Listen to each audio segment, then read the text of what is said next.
Hello everyone, welcome to the channel prepare with Ichha. I M इच्छा मिश्रा।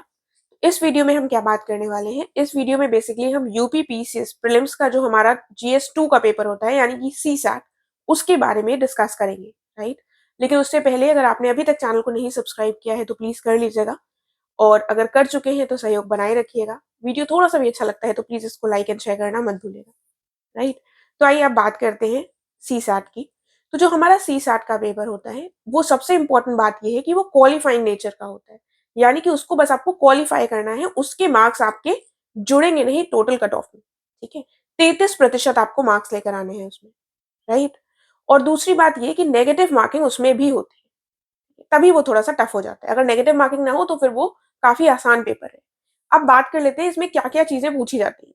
तो सबसे पहले तो हिंदी, इंग्लिश, उसके बाद मैथ्स, रीजनिंग, फिर एक जो बहुत ही डरावनी सी चीज लगती है interpersonal skills and communication skills, ठीक है। और डिसीजन मेकिंग वाला पॉइंट रहता है, राइट। तो अब इसकी प्रिपरेशन आपको कैसे करनी है? क्या इसके लिए आपको कुछ परचेज करने की जरूरत है, कोई किताब या कुछ?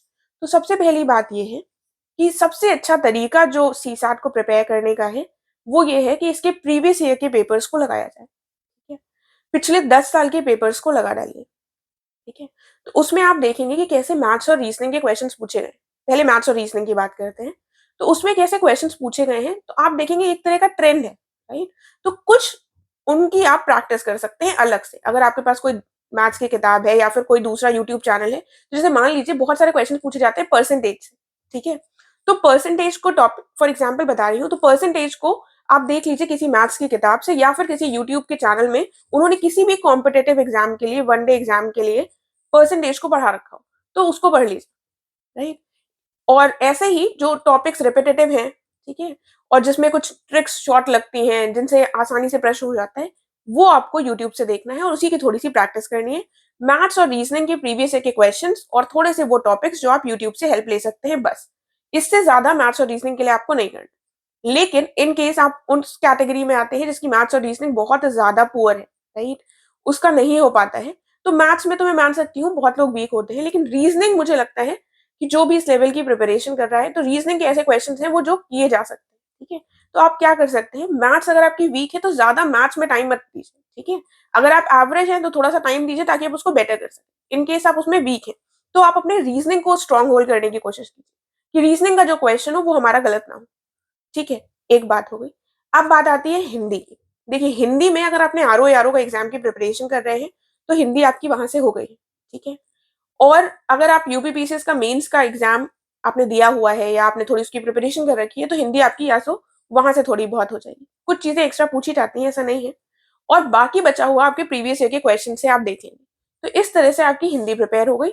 आपको इससे ज्यादा कुछ करने की जरूरत नहीं। इन केस ना आपने यूपीपीसीएस मेंस का कुछ पेपर दिया है ना आप आरओ के लिए प्रिपेयर कर रहे हैं, तब आप सोच रहे हैं कि क्या सिर्फ हमारा प्रीवियस ईयर के क्वेश्चन से हो जाएगा, तो भी हो जाएगा।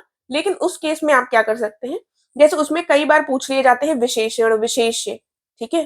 तो वो शायद आपने ना पढ़े, ठीक है, वो थोड़ी चीजें टफ है। तो आपको क्या करना है, आपको जब आप 10 साल के पेपर लगाएंगे पिछले, तो आप उनमें से टॉपिक्स उठाएंगे, ठीक है। उन टॉपिक्स को फिर आप देख लीजिए, जैसे विशेषण और विशेष की इजी ट्रिक्स कि आप कैसे पहचान सके, ठीक है। तो वो जो वनडे एग्जाम्स वाले कुछ वीडियोस होंगे उसमें उन टॉपिक्स को सर्च कर लीजिए, और उसको अगर आप इंग्लिश मीडियम के हो या हिंदी मीडियम के, उन ट्रिक्स को याद कर एक नोट डाउन कर लीजिए, बस। कोई भी ऐसी कोई किताब नहीं है जो आपको हिंदी की पढ़ने की जरूरत है, ठीक है। क्योंकि हमारी नॉर्मल लैंग्वेज रहती है, चीजें हमको थोड़ी बहुत पता है। अगर हम मीडियम हमारा डिफरेंट होता है तो शायद टफ हो, तो उन टॉपिक्स को उठाकर हमको ट्रिक्स वगैरह उनकी देख लेनी है कि कैसे हम आइडेंटिफाई करें, ठीक है। ये इंग्लिश का हो गया, वो सॉरी हिंदी का हो गया। अब बात आती है इंग्लिश की। इंग्लिश के लिए अगर आप इंग्लिश मीडियम के हैं, वेल एंड गुड। अगर आप हिंदी मीडियम के हैं तो भी आप प्रीवियस ईयर के पेपर्स लगाइए, और आप देखेंगे कि जैसे इनडायरेक्ट और डायरेक्ट स्पीच हो गई, ये वाले जो टॉपिक्स हैं इनसे बहुत क्वेश्चन पूछे जाते हैं। तो आप क्या करेंगे कि अगर आपको याद है अपने स्कूल का तो ठीक है, अगर आपको नहीं याद है तो फिर से आप थोड़ा सा डायरेक्ट और इनडायरेक्ट स्पीच, ज्यादा डिटेल में नहीं जाना, थोड़ा सा गूगल कर देख लीजिए कि वो होता क्या है, कौन कौन सी कंडीशन होती हैं, अच्छा इसमें डार्ट लगता है कि नहीं लगता है, कहाँ पर इन्वर्टेड कॉमास आएंगे। तो ये थोड़ा सा आप देख सकते हैं। बाकी आपके प्रीवियस ईयर्स आपको हेल्प कर देंगे। कॉम्प्रिहेंशन वाला पार्ट एक दो अगर आप प्रीवियस ईयर के कर लेंगे तो आपको समझ में आ जाएगा, उससे ज्यादा उसमें देखने की जरूरत नहीं है। फिर बात आती है इंटरपर्सनल और कम्युनिकेशन स्किल्स, ठीक है। तो इसके लिए पूरी तरीके से आप डिपेंडेंट रह सकते हैं प्रीवियस ईयर के पेपर्स पर। इसके लिए आपको कोई भी अलग से सर्च करने की भी ज़रूरत नहीं है।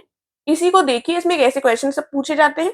कई बार आप देखेंगे कुछ-कुछ चीज़ें सिमिलर होती हैं, ठीक है? तो जैसे ऑप्शन में कुछ दिया हुआ है जो आपने नहीं सुना, तो उस ऑप्शन को भी थोड़ा-सा सर्च कर लीजिए, ठीक है? क्योंकि कई बार आपको अगली बार के पेपर में देखेंगे कि उस ऑप्शन से कुछ उठाकर दे दिया गया, राइट? तो इस तरीके से हम चीज़ों को कर सकते हैं। डिसीजन मेकिंग और प्रॉब्लम सॉल्विंग में भी वही हो जाएगा, राइट? तो कुल मिलाकर एक बार फिर से रिपीट कर देती हूँ। सीसैट में आपको पिछले 10 साल के प्रीवियस ईयर के पेपर्स लगाने हैं।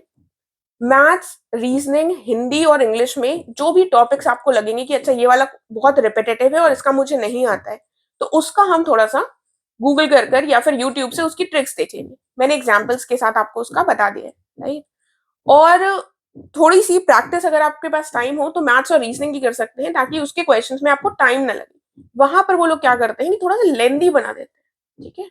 तो उसको भी आपको मैनेज करना है कि टाइम मैनेजमेंट हो जाए, राइट? और कोई क्वेश्चन आपसे नहीं हो रहा है तो आपको उसी में नहीं लगे रहना है, आपको मूव ऑन कर जाना है, क्योंकि वहाँ पर आपको पेपर सिर्फ क्वालीफाई करना है।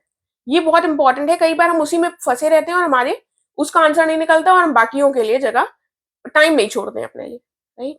So the important thing is कि प्रीवियस ईयर के पेपर को लगाइए, थोड़ा-सा उसको एनालाइज़ कीजिए, जो टॉपिक्स लग रहे हैं उनको थोड़ा-सा प्रैक्टिस कर लीजिए। इतना कर लेंगे तो आपका सीसैट निकल जाएगा, राइट? इससे ज़्यादा करने की ज़रूरत नहीं है। जो आपका सब्जेक्ट बहुत वीक हो, जैसे मान लीजिए आपका इंग्लिश बहुत वीक है, तो उसको थोड़ा-सा ऐसा नहीं है कि आप कंप्लीटली छोड़ देंगे। मैथ्स आपकी बहुत वीक है, तो उसको ऐसा नहीं करना है आपको कि कंप्लीटली छोड़ देना है।